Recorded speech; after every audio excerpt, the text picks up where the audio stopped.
Two new male Rarest baboons have arrived from Adelaide. Baboon males are well known to attack the babies of other males.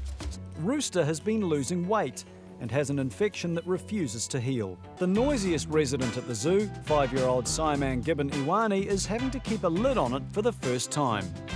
A glorious day has come to life at Auckland Zoo, and the animals are lapping up the warm rays. As visitors catch up with their favourite residents, a familiar chorus echoes through the trees.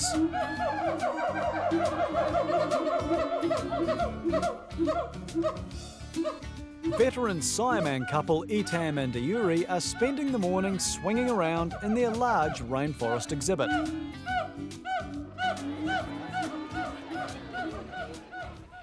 Around the back, their bachelor son Iwani is hanging out by himself in a separate enclosure. Iwani was ousted from the family group 18 months ago and now takes turns with his parents in the main enclosure. It's not an ideal arrangement, but keeper Carly has just received some exciting news. We have confirmation that our adult pair of Siamang gibbons are headed down to Auckland Zoo. The reason for this is that they are post-reproductive, which means they're no longer able to have babies. And they'll be going down to retire in Hamilton. And we'll be bringing a new female to mate with our young male, so we need to make room for the new generation of Siamangs. Moving exotic animals requires enormous planning, and these healthy, high-calorie snacks are all part of the preparation. So today we're giving them a nice treat. We want to spoil them a little bit before they head away, because we're going to miss them very much. But also, this is very practical. We'd like to put a bit of extra weight on them, particularly the female, as she's prone to lose weight when she's stressed. So we want to give her a little bit something extra to lose if she gets stressed in the move. At the moment, they obviously have no idea what's in store for them, so this will just be a nice surprise for them. With the parents safely away, Carly and team leader Amy can go into their enclosure. But first, they need to put on quarantine gowns to prevent germs being transferred to Itam and Iuri before the big move. You ready to go in?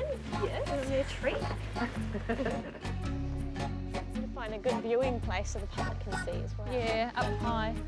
Definitely. Up here. I can't believe they're going so soon. I know. Come around really, really fast. It's an exciting time. The move means that there will be room for Iwani to have his own mate. But it will be hard to say goodbye to two such familiar faces. It's quite sad that our Siamangs are going to Hamilton, even though it's not very far, but these guys have been at Auckland Zoo since, I think, the 80s, so we know them really well. We've worked with them for such a long time, so it's like losing friends, really. That should be plenty enough to get a few grams on her before she goes. I reckon there's enough peanut butter in that thing. Yeah. It's time to let Itam and Iuri out to see if they'll like their new weighty treats. All right, let's go.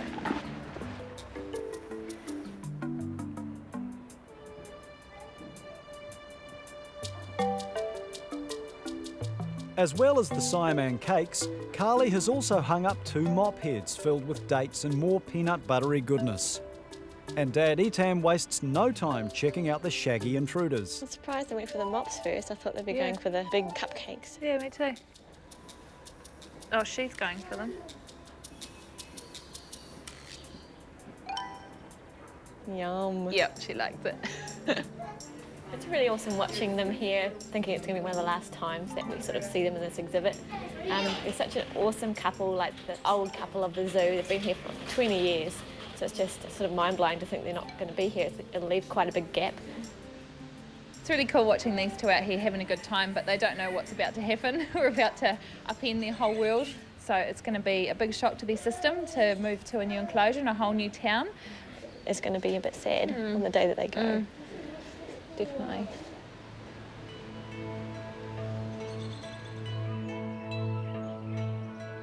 Up at the New Zealand Centre for Conservation Medicine, the vet team are preparing for a very special patient. There you go, Rooster. What's going to happen to you today? Quick anaesthetic and we'll see what's wrong with you. Rooster is one of only 100 kakapo left in the world. Haven't quite got his tail. Usually resident on a remote quarantined island, he was flown over 1,000 kilometres to Auckland last night to make an emergency landing at the zoo's vet clinic. We're going to give him an anaesthetic, so we're going to have a really good look at him, get some blood samples from him, take x-rays, and it just makes the whole process a lot easier, both for us and for him. It's not long before the effects of the anaesthetic take hold, and John and Mel can get a closer look at the world's rarest parrot. Rooster has been losing weight and has an infection that refuses to heal. With such a precious animal, John is determined to leave no stone unturned to try and find the cause of Rooster's deterioration. They're incredibly rare. They're all isolated on 2 offshore islands. If he had been a more common species like a tui or a sea lion, we mightn't be spending quite so much attention on an individual. Kakapo are thought to be one of the oldest species of bird on the planet. Until recently, they were also the 3rd most common bird in New Zealand. John thinks there's a simple explanation for what caused this fast and massive decline in their numbers. In historical New Zealand, they had no predators at all. The only mammals in New Zealand were tiny little bats, and they didn't worry birds like this. So it wasn't really until humans came and brought with them all the associated cats, stoats, weasels, rats, etc., that these birds became threatened and have gone from populations of probably tens or hundreds of thousands to about 100. After a blood test, John x-rays Rooster to be absolutely sure that there are no hidden problems. No, everything looks totally normal with the x-rays. There's no change in his lung area, his heart size is normal, and no sign of any sort of foreign body or anything that could be contributing to an illness. It seems that all the initial signs are positive, but Rooster is still losing weight. 6. So only lost 3 grams from last night. So I think if we actually just give him some subcut fluid, that's all we need to do with him today. The vet team haven't uncovered any obvious reasons for the mystery illness yet, and decide to bring Rooster out of the anaesthetic.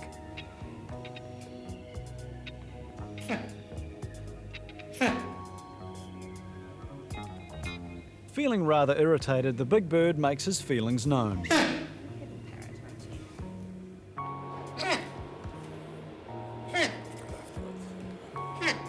The best thing for him now is some rest and recovery, while the team waits for his test results. And with them, hopefully the answer to what is wrong with Rooster.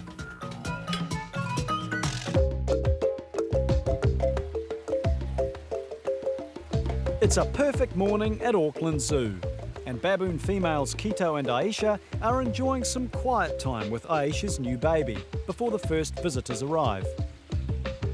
The new baby is now 6 weeks old and is living up to his name, Yafeyu, which means bold, bravely trying out new tricks on mum. But their quiet nursery is about to be shattered. 2 new male Rarest baboons have arrived from Adelaide and are waiting back in the dens, but not for long.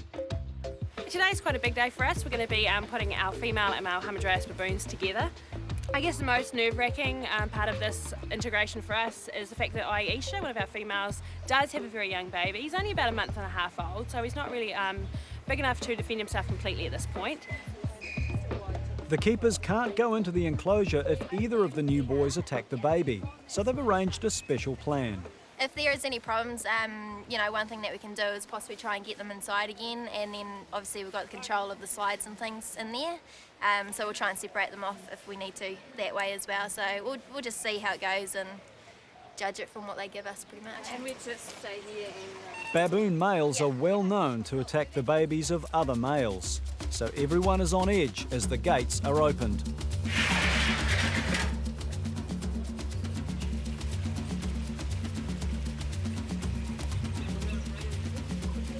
So here comes the boys. There's no holding back. The boys make a beeline for the closest female, Kito. Watching their every move, Aisha tries to lay low with the baby.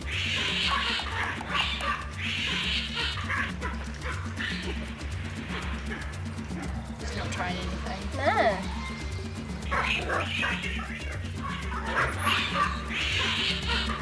It's game on. The boys immediately fight to establish a hierarchy. Whoever gets the girl is likely to be the boss from now on.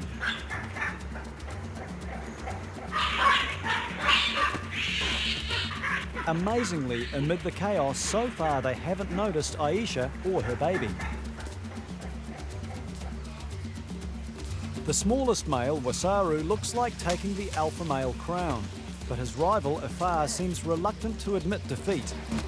I wonder how long before Afar really sort of gives it up. It says, that's it.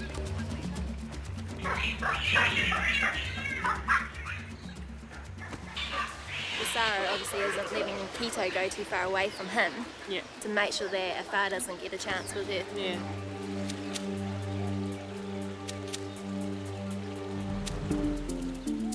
Suddenly, Afar notices Aisha and the baby and turns his attention to them.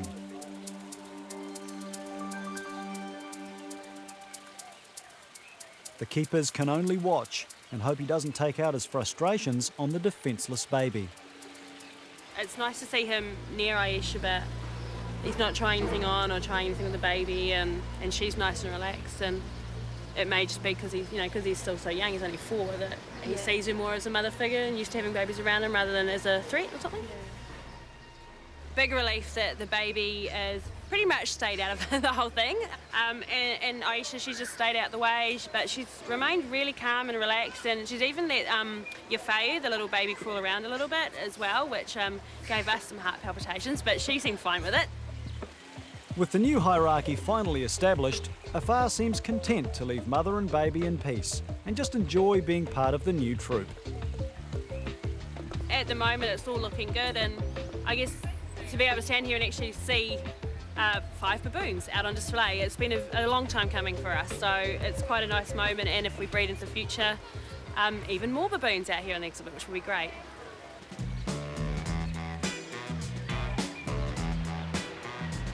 As the day heats up, visitors flock to the zoo, and some of the residents start tuning up for a rowdy day.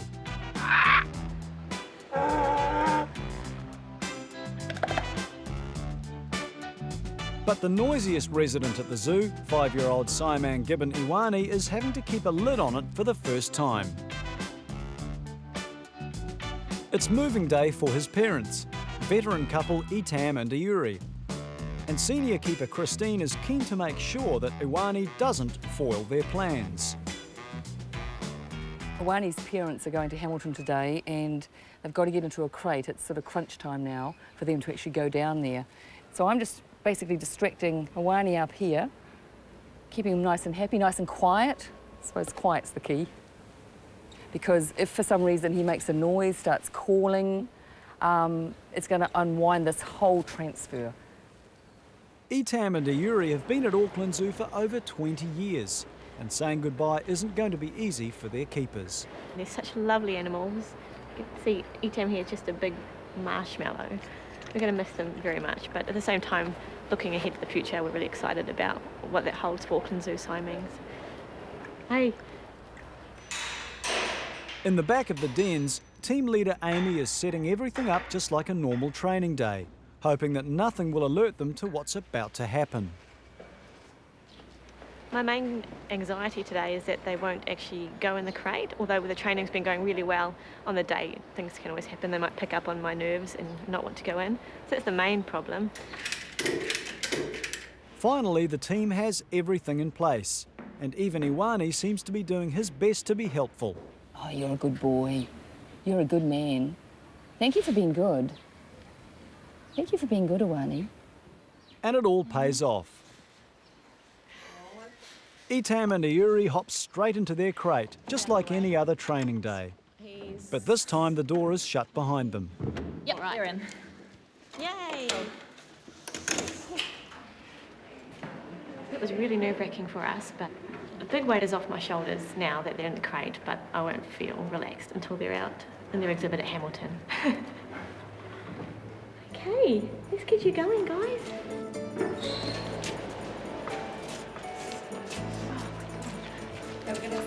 Yeah, shall we just put it down here?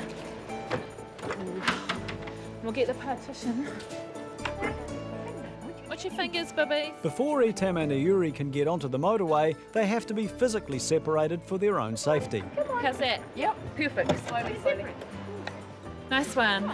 After 20 years together, any separation is hard to bear, and Etam and Iuri begin to call to each other for comfort.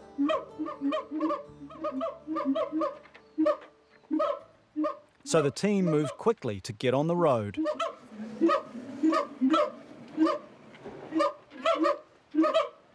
Okay, let's go. With the Siamangs in full song, Amy and Carly head off for the 1.5-hour drive to Hamilton, where Etam and Iuri will soon be let out to explore their brand new home. 150 kilometres south of Auckland is Hamilton Zoo. Set on 25 rolling hectares, it houses over 600 native and exotic animals. The zoo is now about to add a veteran pair of Siamangs to its collection. But Etam and Iuri aren't the first ex-Aucklanders to move here. Chimpanzees, giraffes and rhinos have all made their homes in Hamilton over the last few years. And some, like Quito the rhino, have even started families of their own. Another Auckland export, Keeper Sam, has a special reason to be excited about the arrival of these latest newcomers. This is the first Siamang to come to Hamilton Zoo. We've never had Siamang here before. But these two Siamang were actually the first animals that I worked with really at Auckland Zoo when I was there. So it's really exciting for me to have them come back here.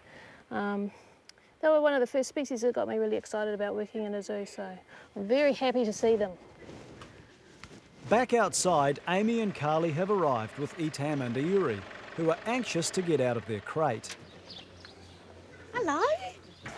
You guys all right? The team is also keen to get them into their dens so that they can be reunited and adjust to their new surroundings.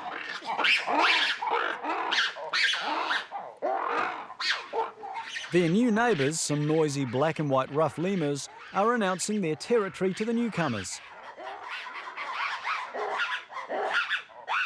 But for Etam and Iuri, the unfamiliar calls are an unsettling introduction to their new home.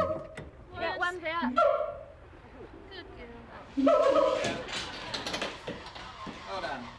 It's all a little overwhelming. Etam and Iuri have lived at Auckland Zoo for 20 years. It's the first time they've ever been anywhere else other than their home, so I imagine it's pretty mind-blowing for them. But they're doing really well. Etam's had a few bites to eat, which is fantastic. Iuri's looking a little shell-shocked, but I think with him being so calm, it'll sort of wear off on her and she'll relax a bit. Hey. The couple seem impatient to see what lies outside their den, and the keepers decide to oblige. She's so fast. Good lady. Iuri surprises everyone with her bravery, leading a more cautious Etam into their new life. I'm really glad they came out straight away. I know. Sitting in the den. In the wild, Siamangs are arboreal, spending almost all of their time in the highest canopies of the jungle. And this new 50-foot-high enclosure looks like it's going to be a hit.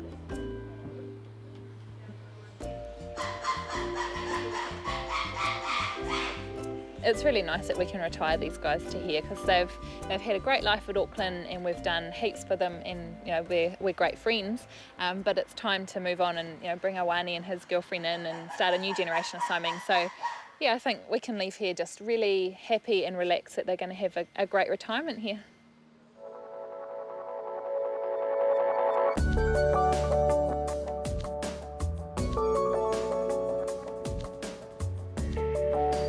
Back at Auckland Zoo, a very rare and special patient has an appointment with senior vet John Potter. Rooster the kakapo arrived at the vet clinic a week ago, dangerously underweight and with an infected wound. Hi there, Rooster. So if we can just pop him on his back, I'm just going to have a look at his wound, make sure that's all healed up, and if so... Department of Conservation staff on remote Codfish Island weren't prepared to take any risks with such a precious parrot, so they flew him here for specialist care. Okay. The test results have come back with no further clues to the weight loss, but a week of intensive care seems to have worked wonders. Oh, that's really healed completely now. That wound really in his undercarriage is completely healed. Excellent. It's good news, but Rooster won't be able to go back to his island home unless his weight has climbed back to a safe level.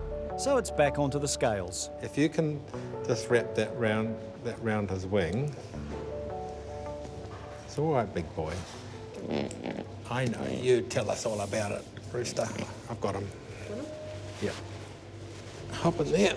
Don't you run away. Rooster's weight had plummeted when he arrived, but John's hoping the week of tube feeding and TLC will have put him back at a healthy weight, giving him the green light to go home. So that's pretty close to 1745 grams. That's fine for a wild bird, really. So we've got no doubt he'll do well when he's back on the island. Rooster is on the next plane to Invercargill, followed by a specially chartered helicopter to get him back to his home on Codfish Island. I know. It's awful, isn't it? It's a big journey for such a precious bird, but John has reason to be confident about Rooster's return home. My colleague Richard will be travelling down to Codfish Island in 2 weeks' time, and he'll hopefully be able to have a look at Rooster and make sure he's still okay. Been very nice seeing you, Rooster. Have a good flight down to South Island.